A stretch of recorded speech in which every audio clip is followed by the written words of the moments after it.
السلام عليكم ورحمة الله وبركاته. الحمد لله رب العالمين، صلى الله على سيدنا محمد وعلى آله وصحبه أجمعين، وبعد. Kwanza kabisa tunamshukuru Allah subhanahu wa ta'ala ambaye alituwezesha kulifanya jambo letu hili kwa namna ambavyo anaridhia Allah subhanahu wa ta'ala. Tuko katika jambo la kuisherehekea sunna miongoni mwa sunna za Mtume sallallahu alaihi wasallam, sunna ya ndoa ambayo ameelekeza kwamba watu wafurahi, na katika maelekezo yake basi furaha aliyoielekeza ni kupigwa dufu. Taalimu hadha nikah waj'aluha fi masajid wadhribu alayhi bid-duf. Kwa hiyo kitu kilichotajwa katika sherehe za harusi ni dufu, na walillahi alhamdu tumeweza kulipiga dufu. Ni taufiki ya Allah subhanahu wa ta'ala. Lakini kwa shukrani za kipekee, nikiwa kama mwalimu, basi na mimi pia naishukuru familia kwa kusimamia jambo lao katika sura kama hii, kwa sababu mal ilmu illa al-amalu bihi, elimu haina manufaa yoyote endapo haitumiwi. Ili iitwe elimu lazima itumike. Kwa hiyo ikiwa mtu ni mwalimu mathalan, alafu anafanya jambo sawasawa na wasiokuwa walimu, mtu amesoma afanye jambo na wasiosoma, ni jambo ambalo huwezi kwenda nyumbani kwa mtu ukamtia kamba, huwezi kumwitia watu polisi, lakini yaonyesha kwamba miaka yote ambayo kama ulikaa naye miaka 5, kama ulimpeleka makao makuu miaka 10, maana yake yote ile ni sifuri. Kuja kukuta mwanafunzi ambaye amesoma alivyojaliwa kusoma akaendelea, na kwa bahati nzuri ikawa bado anafanya kazi ya da'wa kama hivi, yeye anafundisha, alafu uje umkute anafanya sherehe yake ya harusi ya ovyo ovyo, alafu uje umkute yeye mwenyewe anafanyiwa mambo ya ovyo ovyo. Wapi atakwenda kumnasihi nani kwa jambo lipi? Unaanza kuhesabu hasara. Kama una hasara zako 10 unahesabu na hii nayo ni hasara ya 11. Asema msemaji mmoja, awalu hubuthil ma'i hubuthu turabi wa awalu hubuthil qawmi hubuthul manakib. Chanzo cha kuharibika maji ni mchanga wake, chanzo cha kuharibika jamii ni maharibifu katika ndoa. Mwanamke amechaguliwa sio kwa sifa alizoelekeza Mtume, katafuta tu mwanamke yoyote maadamu tu ni mzuri wa sura na umbo, na ndoa yenyewe nayo ikafanywa bora inoge tu basi, hata kama jambo halisulihi. Unajua kuna watu hawana nafasi ya kuzungumza juu ya mabaya ya watoto wao, wengine ni wa kike, wengine ni wa kiume, lakini kwa sababu walikosea nyuma. Kwa hiyo kosa lako wewe linaweza kuwa sababu ya kufunga mdomo. Wewe ni mwalimu na ualimu wako, siku ya harusi yako imefanyika ya kufanyika, kesho kutwa mtoto wako atakapomwozesha wapanga mashati, waambiwa je, kashuka Jibrili? Watu wanamuuliza, watu waona haya, ameshuka Jibrili leo? Jana wakati wao wewe ulikuwa elimu hii ipi, na hii leo unataka kutuambia ni elimu ipi? Umeletewa Jibrili ukalitoa elimu leo, unajifunga mdomo, hutosema. Kwa hiyo niwapongeze wanafamilia. familia na bwana harusi mwenyewe pia. Lakini niwashukuru, naona haya mimi inapofanyika jambo la ndoa, ikawa anayeoa au anayeolewa ni mwanafunzi wangu, tena mwanafunzi wa kujulikana kabisa, ni mwanafunzi. Wako watu hivyo wanaweza kupita chuoni mwaka mmoja, miaka miwili, hata hujui jina. Pia alisoma hapo chuoni, lakini hujui jina. Basi unakuwa hauna wasiwasi. Lakini mtu ambaye unamsomesha, kama ni mtoto wa kike unakaa naye pale, unamsomesha kabisa na nini, anapokesho kutwa unasikia huyo anapigiwa barua shahadani sijui, na yeye mwenyewe sijui kafanywa nini, mambo ya ovyo kabisa. Alepo mwanafunzi uliyemsomesha hapa kijijini, atoka kwa kungwi aje na kirubai, kina mama wamevaa vijora wacheza pale fulani huyo. Wallahi una haya. Lakini hata hawa viumbe hao, kuna viumbe kama namna mbili wanatajwa historia yao. Kuna hawa jamii ya kasa na hawa jamii ya mamba. Basi ikiwa ni hikaya za watu sawa, ikiwa ndio uhalisia, lakini yasema kama ni huyo mamba aidha anazaa watoto wake kwa njia yoyote, kama ni mayai kuyataga ni watoto, kisha yasema kwamba anakuwa nao kando kando ya maji, kisha anakuja kuwakurupusha watakaokimbilia ndani ya maji mamba, wanaokimbilia nchi kavu kenge. Hivyo yasema kwa kasa, akishawazaa basi wale wanakuwa kando kando ya watakaokimbia ndani ya ufukwe wa bahari kasa, wanaobaki nchi kavu makobe. Sasa ndo nikifikiria habari kama hiyo, alafu na ile tempa yangu inashuka, nasema jamani, viumbe ni wawili. Kama hatakuwa kasa watu wakamla, atakuwa kobe. Kama hakuwa mamba watu wakamuogopa kwa baharini, atakuwa kenge, atakuja kula kuku. Sasa yule ambaye kaamua kuwa kenge au mzazi wake kaamua mfanye kuwa kenge au awe kobe, huwezi kumlazimisha, lazima awe kasa. Ndio huwa na mimi nashukuru. Nashukuru kwa kupata mamba au kwa upande mwingine kasa mwenye mafuta ya kunona kama huo. Mwenyezi Mungu awajalie kila ambao watakuwa wanataka watoto wao kuwa kasa, basi watakuwa kasa. Watakao kuwa makobe watakuwa makobe, na wala hawatamdhuru mtu. Ama baada ya ujumbe huu mzuri wa kisingopesi ambao unapenya kidogo, lakini ndio hivyo, sababu ndio kawaida ya maneno, yaweza kumgusa mtu, hasa yule ambaye pengine kashafanya, hasa yule ambaye ana mipango ya kufanya, lakini hakuna namna, ili tuseme tu. Ndugu zangu, ili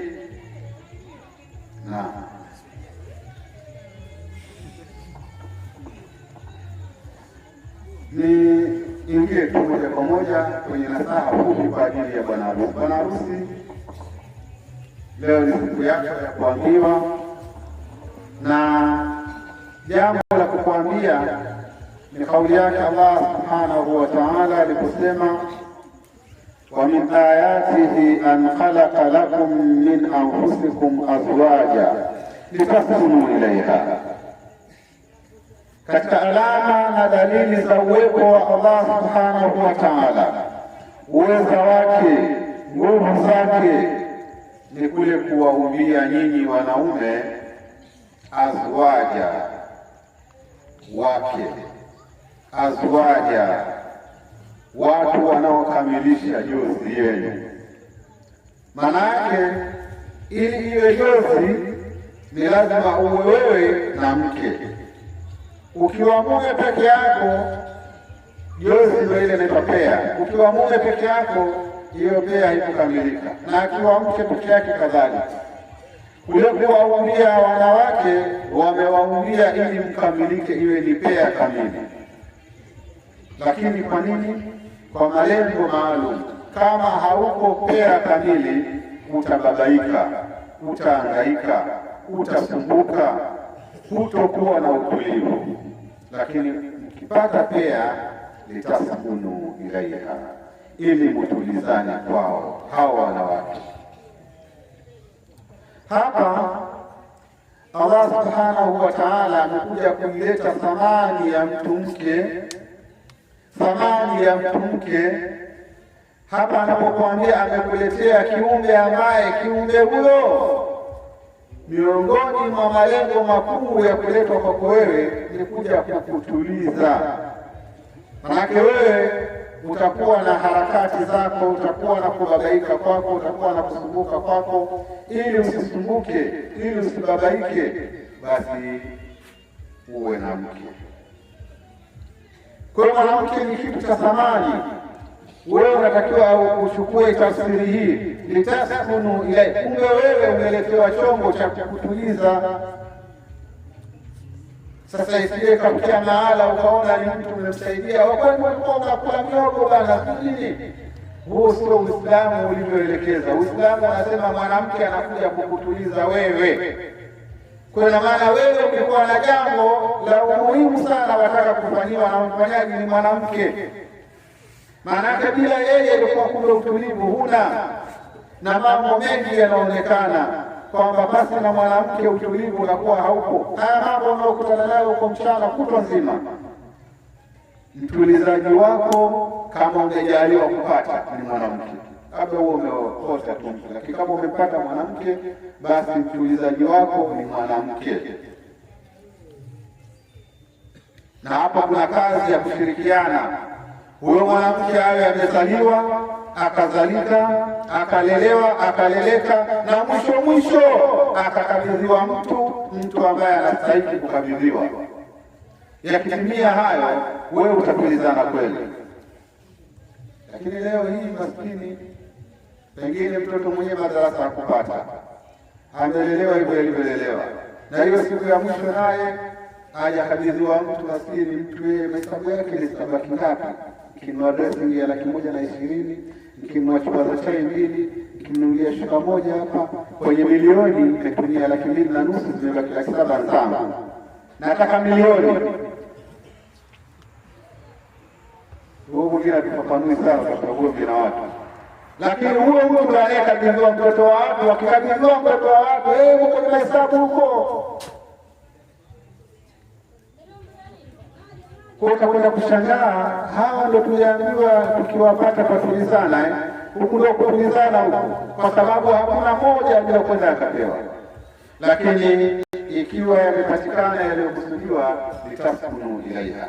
Kwa hiyo mpe thamani mwanamke kwamba ni chombo kimeletwa kwako kuja kukutuliza. Kwa hiyo kama ni hivyo, basi wewe ndio mnufaika mkuu wa ndoa kuliko mwanamke.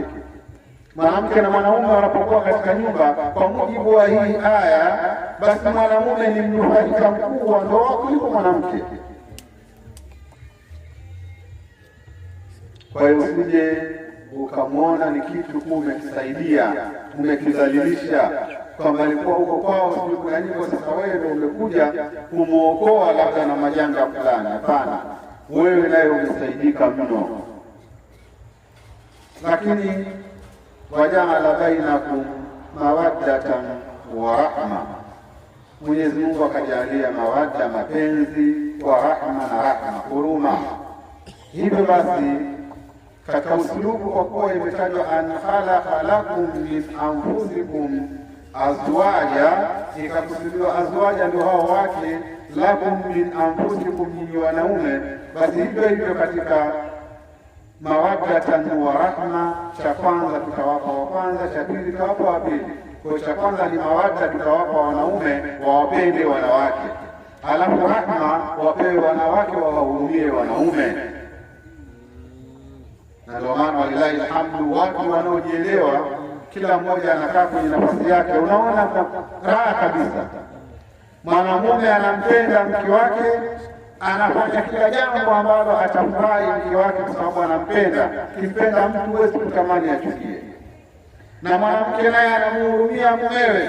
Ndio maana mwanamke huyu hakubali mchana umefika ila hakikisha ameandaa chakula mumewe ajali.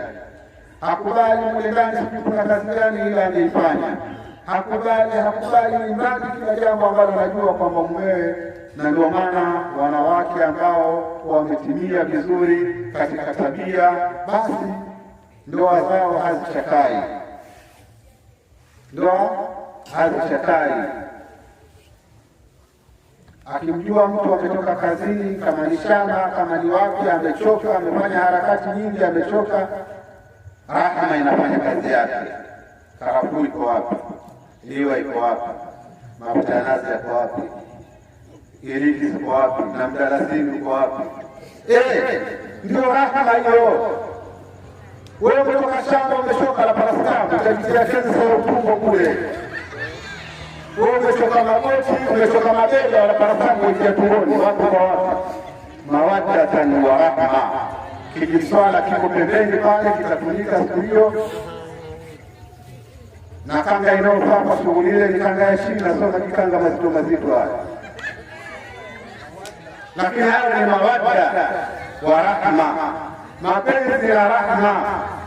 Jamani, kama mume hana mawadda, rahma haipati, kwa sababu hii rahma nayo ina dharubu. Unapata kijitu kama mimi ukasema lakini kuna mwingine ukipata karafuu robo imaliza mpaka siku mbili tu, kwa leo kwa juma ijayo karafuu robo imeisha.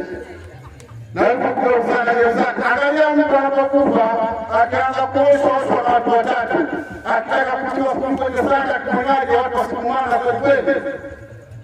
Leo mtu mmoja ukae naye wewe peke yako ndio usaidizi, urudishe huku ndio huku sana kubwa. Sasa kabisa fanyika endapo rahma ipo, lakini rahma hiyo haitokuwepo, lazima mawadda yawe yapo. Kasimame kwenye nafasi yako ya mawadda. Utaona, unajua kuna mambo mengine yakizungumzwa unaona kama mambo ya kwenye vitabu, hayo mambo yapo. Sasa utakaa eti vile kwa mwalimu kusema kwa kusudia nini vile ni kaza. Kwa hiyo hata kama ukioa siku ngapi unafanyiwa, hakuna siku ngapi, mpaka mnaachana au mpaka mnakufa. Lakini ukihesabu humu utakuta mtu ndoa yake na miaka 5 kama alizindwa ni siku hii ya harusi, tena alizindwa na mafungu kabla hajaoa. Haya mambo yamo. Kwa hiyo simama kwenye nafasi yako, kila jambo zuri utapatiwa. Simama kwenye nafasi yako kwa namna yako unayoweza, wala usiseme kwamba mpaka uwe na pesa nyingi uwe wamchukua mkeo wapeleka supermarket kila wiki waenda kununulia hiki na hiki. Hapana, yeye tu ahakikishe kwamba hapa mume wangu ndio uwezo wake, hakunihini. Imeingia sikukuu, uwezo wako ni dera na 10,000, nunua hivyo na utajiona unavyopendwa na unavyohudumiwa. Sasa kujua mkeo, kujua kwamba wewe gharama zako hizi 10,000 ndio mwisho. Sasa kuna tena 10,000 pia hakuna na uwezo nao 10,000. Kwa hakikisha kwamba unampenda mkeo atakuhurumia. Akikuhurumia atakufanyia kila jambo. Mwili ukichoka hautokandwa kwa parasetamu, utakandwa kwa mwili wa mtu. Lakini uaminifu, unajua mwanamke ni mtu kama mtoto hivi. Wewe ukimfanya kama vile unaenda naye kwamba wewe uko timamu, yeye ni mtoto mdogo, hapo ndo mtapenda. Lakini nenda naye na vile pia anavyotaka. Kuna mtu mwingine katika ndoa yake anaharibu kitu. Nyumba nyingi unaweza ukafika ukauliza fulani yuko wapi, ukaambiwa hata sijui, ni kasoro, ni ila. Wewe kama ni mwalimu, una madrasa, una msikitini, alafu una shughuli nyingine. Toka nyumbani sema naenda madrasa, toka nyumbani sema naenda msikitini, toka nyumbani sema naenda maskani kama una uraibu maskani, toka nyumbani sema naenda kuhifadhi ukomoa mara moja na jambo. Sio utumwa, lakini ni jambo ambalo litakuwa la kusaidia wewe sana katika kuilinda ndoa yako isishakae haraka. Sasa huyo mwanamke anayeulizwa yuko wapi mumeo akasema sijui yuko wapi, anapata tafsiri gani? Kwa hiyo na maana popote pale unawezekana ukawa umeenda, alafu pia ukimwambia naenda dukani mara moja, au naye mchezo au ukija kuniaga, mbona naenda hapo yeye akataka mshaga. Yaani mara nyingi tunasemaje, lazima tuende na true story, au kama nile mifano ile mifano ya kwa mfano kama pale nyumbani kwangu, nitoke pale nyumbani nende zangu chuoni, alafu nipate safari sasa ya kuchambua nende zangu. Huo ni mbwana. Imetokea dharura sasa ambayo atakaye mwenyewe atoke nyumbani aje akwambie au aje mwenyewe aje pale akiruka usini hamna haifai.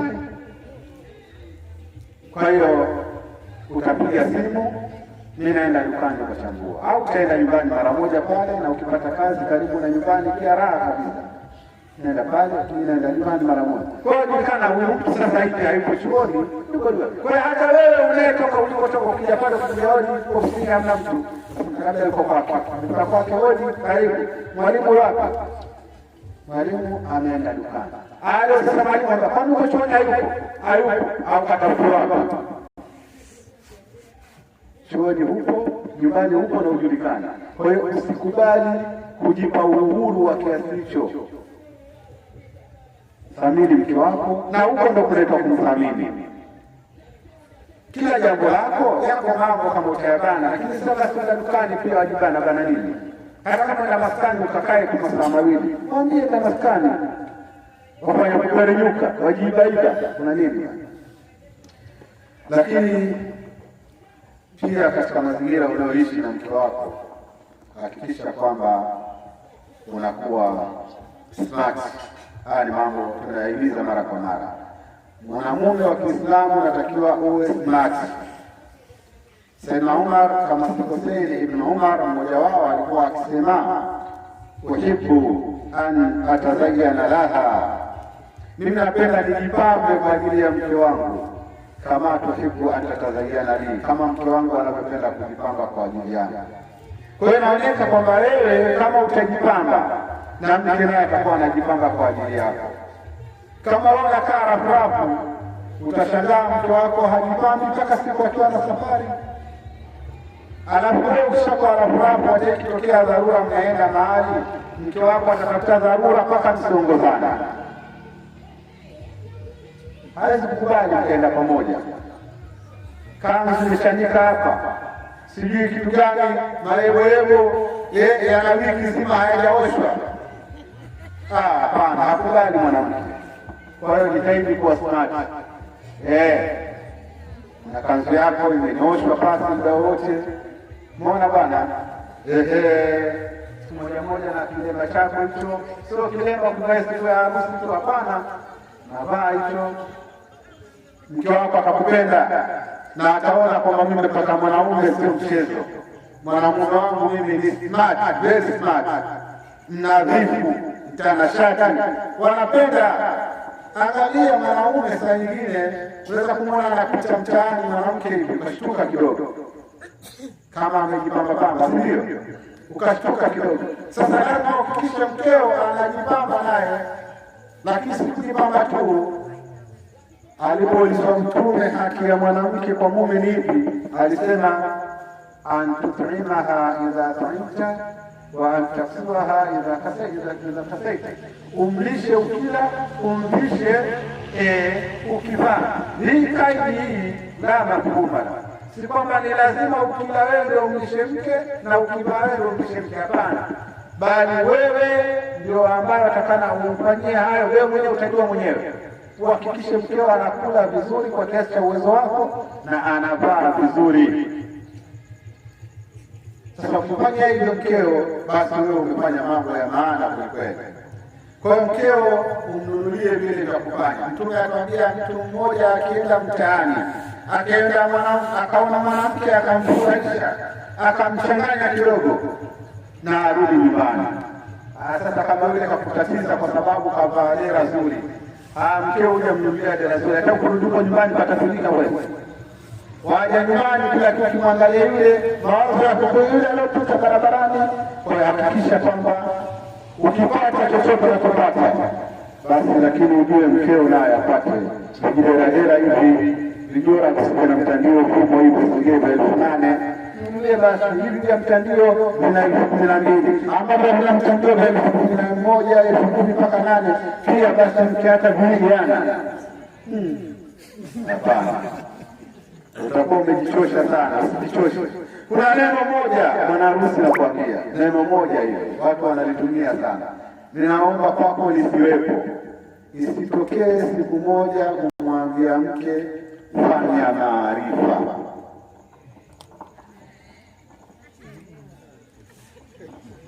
Sijui na zako wapi, uko chuoni au wapi, uko safari, matumizi yako ya kutwa nzima wajua ni 7,000. Wampa shilingi 3,000 wamwambia afanya maarifa.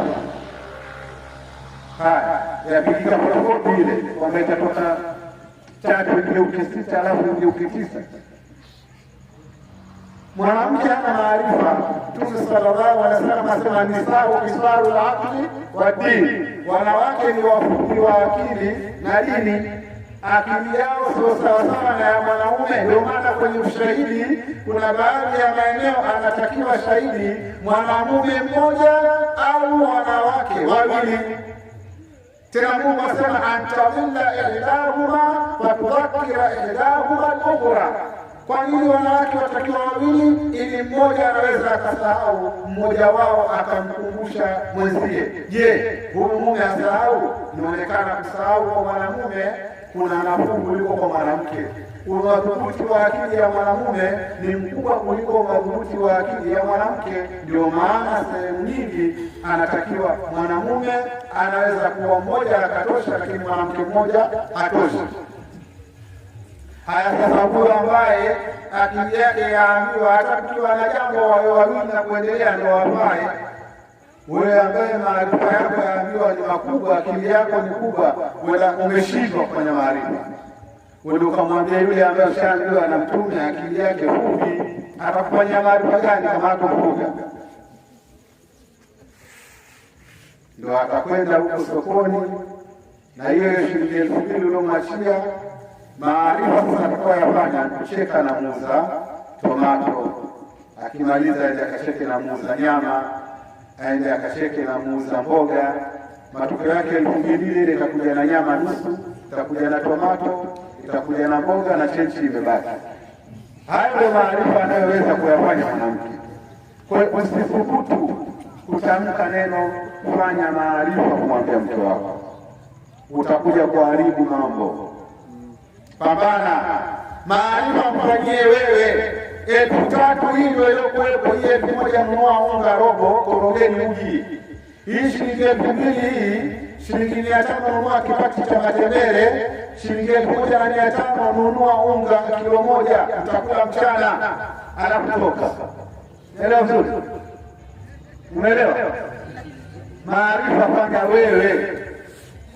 Lakini ukimwambia mke afanye maarifa, sijui atafanya maarifa yako.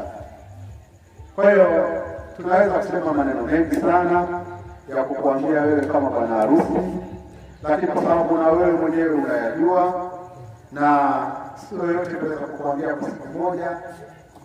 Kubwa zaidi tu ni kwamba ndani ya ndoa kuna misukosuko mingi. Hapo panahitajika busara na hekima ya hali ya juu.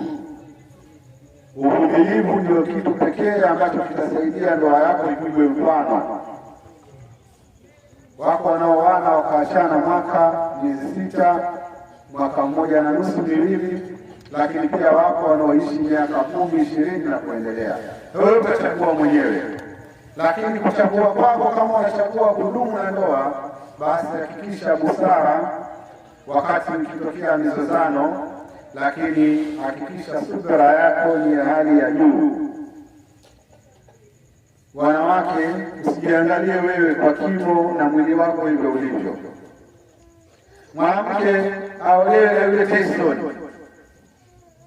Mwambie Tyson kazi yake sijua, lakini yule aweza akamwambia nipige uone.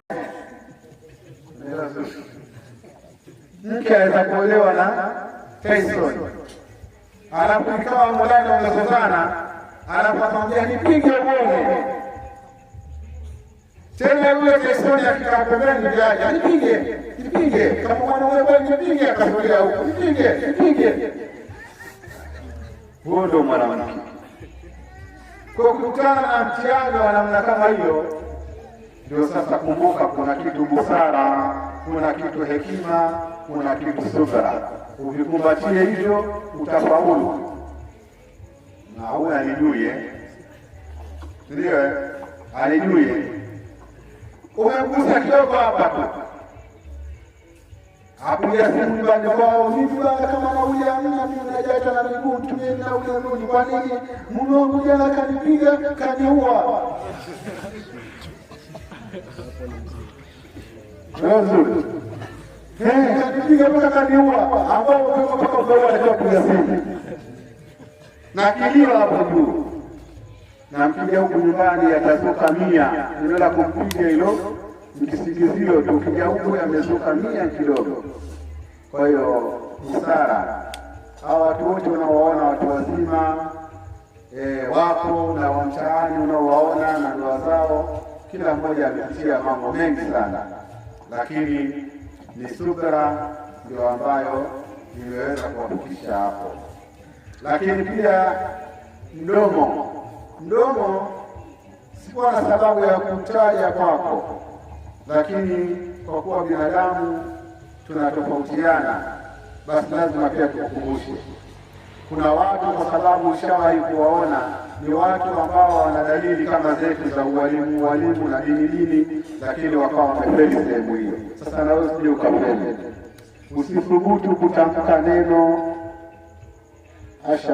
sema tu, watu wanatumia Waswahili, hata neno mshele mwambie mke wako hata siku moja. Gombaneni vyovyote mtakavyogombana, usijaribu kutamka neno hili. Sasa zaidi hapo, maana yake mwenyewe utajiongeza, lakini neno kuanzia hilo usithubutu kulisema. Na kuna faida nyingi. Hata hao wanawake kila ambavyo wana taabu zao, lakini na wao wanakaa saa nyingine wana kumbukumbu zao. Kwa mimi mume wangu tangu nimekaa naye hajapiga hata kofi, aidha sikuambie machoni mwako, lakini ikawa anazungumza aidha kwa ndugu zake, aidha kwa rafiki zake. Waonaje ikawa mume mwenyewe ndio wewe, ambaye mkeo anazungumza mabaya yote ambayo mshafanyiana, lakini anasema mume wangu, lakini nashukuru tokea tuishi naye hajanigusa hata kofi, mume wangu hajaniambia hata mjinga. Mtume sallallahu alaihi wasallam asemaje? khairukum li ahlihi wa ana khairukum li ahli.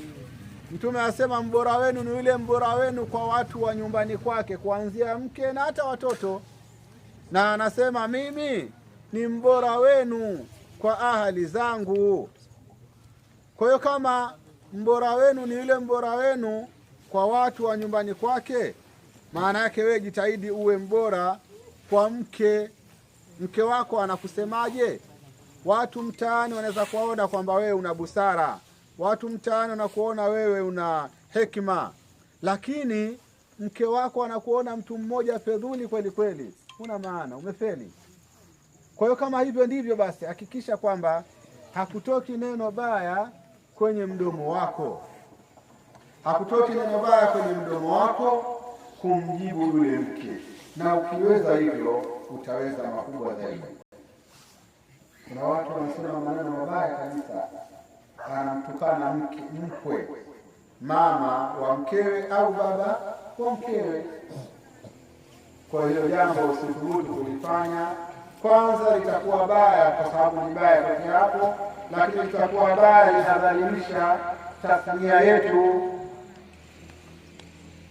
Inawezekana tukio kama hilo litafanywa na watu 10, lakini ukikosea wewe tu ukamtamkia mke wako maneno mabaya, kwamba mimi mwanangu simozi mwalimu, na msichana mwingine anasema mimi wanaume wote na wale, lakini mwalimu wa chuoni sitaki, kisa wali sione vile ule akutukania mpaka baba yako mpaka mama yako. Nani na nani umemuona anatafuta mmoja?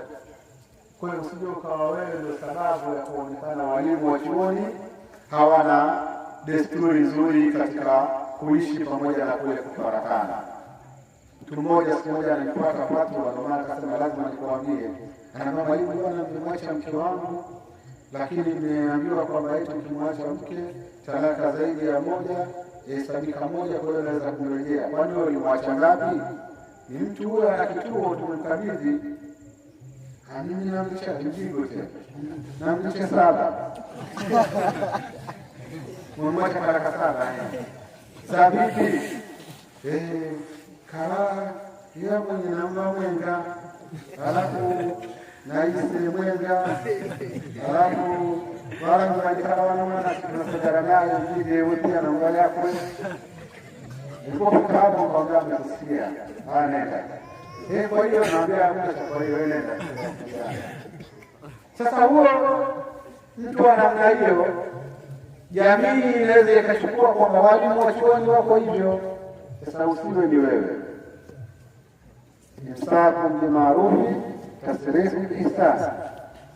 Haitakuwa jambo jema kuambiwa kwamba sasa wewe umepiga mtoto wa kike mpaka umemvunja shavu, anakuja kwao, ndio namna hiyo ya kuachana kwenu. Ama tumemfanyia matukutuko gani? Tumemwacha huko kwaitwaje Morogoro, umwambia nenda zako, tumemalizana. Yaani aje na miguu au aombe daladala au afanyeje? Wewe bwana mimi shamba haitakiwi. Mwenyezi Mungu asialete ya kufarakana, kwa sababu ndoa ni jambo jema, lidumu mpaka kudumu. Lakini kikitokea kitu ambacho mmeshindwa kujizuia kontroli, kuwa na busara, wafuate waliokuzidi umri lakini ambao wako ndani za ndoa, sababu ukifuata mtu ambaye hayuko ndani ya ndoa atakupa mawazo yale ambayo aliyatumia yeye. Unampata una ndugu yako au rafiki yako lakini hana mke.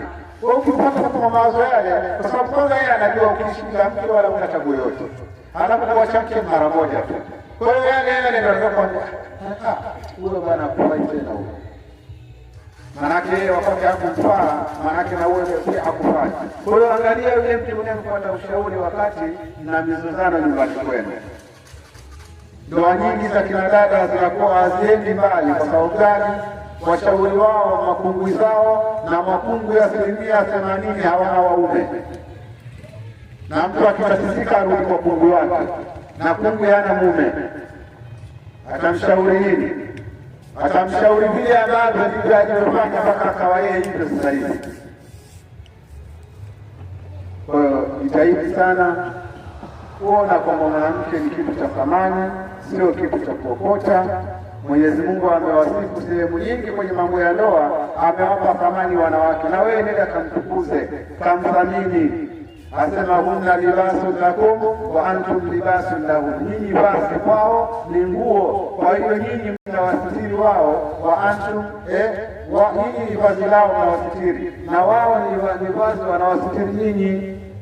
Kwa hiyo kumbe mkikaa wewe na mkeo mnavaana, wewe bila mke uko uchi, mke bila mume yuko uchi.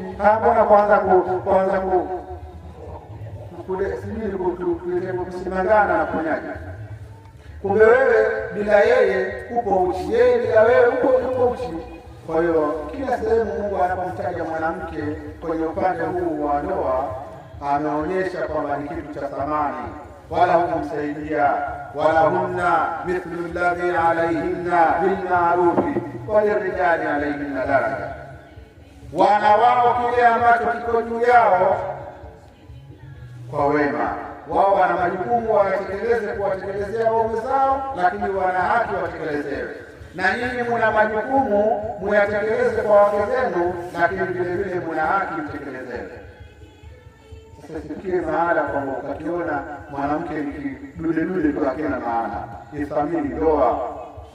Ithamini ndoa. Mtume sasa anasema ma akrama nisaa illa karim. Thamani yako pia itapanda kwa kumthamini mkeo nyumbani. Hakumkirimu na kumtukuza na kumuona ni kitu cha maana mwanamke ila mtu mkarimu. Wala ahanahunna illa lain. Hakuwatweza wanawake ila mtu duni. Yaloka mwanamke ni tu kama taka nenda kwenu. Fanya nini bwana? Kama taka nikupe nauli. Sijui kitu gani? Nenda kapata huko talaka, unaona ni kitu tu kila maana yote, hata kikuondoka kikawa tu lolote. Wala ahanahunna illa lain. Hata mawazo mkishauriana ndani kwenye mambo yenu ya kimaendeleo, Ukiona wazo lake si zuri, lakini uone kwamba ni binadamu ana thamani yake, utajua namna ya kulipiga piga wazo. Mawazo ya wanawake yana maana bana, mawazo gani hayo bana? Mwambie kusikia na kufanyia kazi. Baadaye mwambie ni kweli wazo lako, lakini unajua kuna hivi na hivi na hivi, basi unakwenda. Asifikie baada akajiona kwamba yeye kumbe hana akili kweli, hana thamani kweli. Sawa? Na ukikutana na vituko, narudia kwa mara ya mwisho, usione unapangiwa wewe ni mtu yoyote. Uislamu unamtaja Sayyidina Abubakar, Sayyidina Umar kwamba alikuwa shujaa ambaye baada ya kusilimu yeye Uislamu uliongezeka nguvu maradufu kwa sababu ya Sayyidina Umar. Sayyidina Umar ambaye Waislamu wenzake, maswahaba na wasiokuwa maswahaba, watu wote katika wakati wake walikuwa wakimwogopa, kuna kumheshimu mtu na kumwogopa. Wao walimwogopa kiambia Umar mtu ana uchache,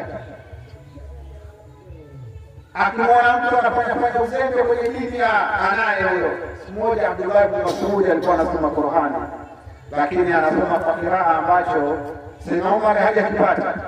Basi alimkwida, mshika kama mzee hivi, nenda naye kama vile mgambo anavyokushika kwa kupeleka jela mpaka kwa Mtume. Vipi? Asema huyu jamaa anachezea Qur'ani, haimwachie kwanza. Ndipo akaachiwa.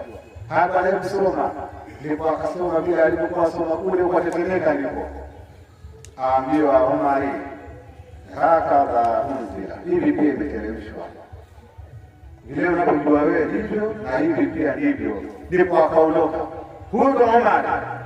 Lakini siku moja aliondoka mtu mmoja, anapotoka mambo yamevuka hapa ya mkewe, aenda kwa Sayyidina Umar akashtaki kwa khalifa wakati huo. Akakaribu pale asikia kwa lugha zao, sawa, lakini sasa usikia unikome unaya sana chezea wao wajazio sio Umar au mkosea nyumba. Akiangalia nyumba ndio ya Umar, akiangalia Umar ndio anatoka ndani,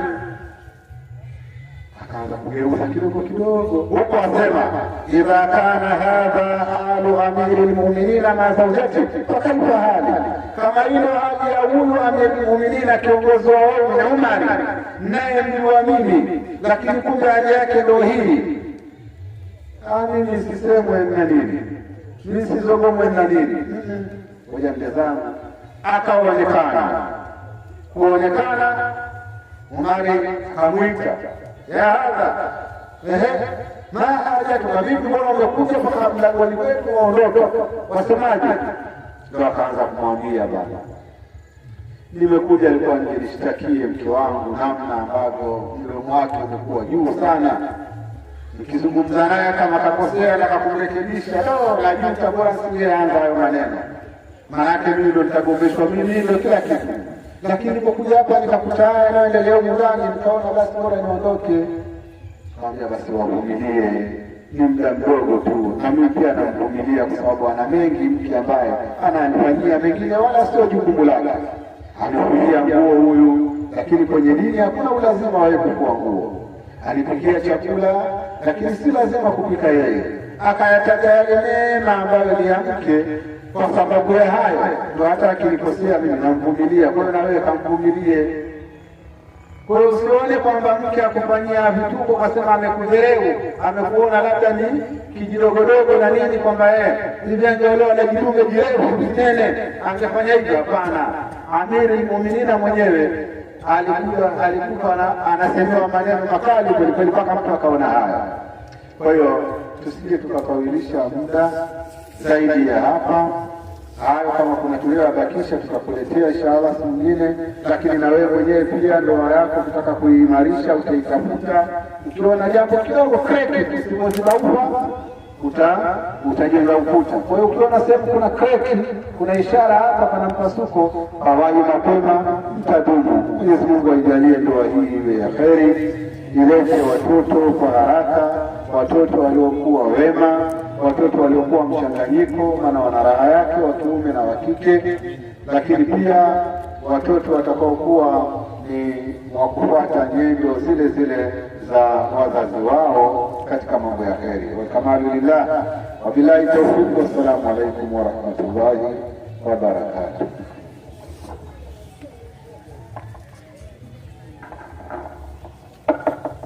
Wa alaikum salam wa rahmatullahi wa barakatuh. Nashukuru kwa niaba ya familia ya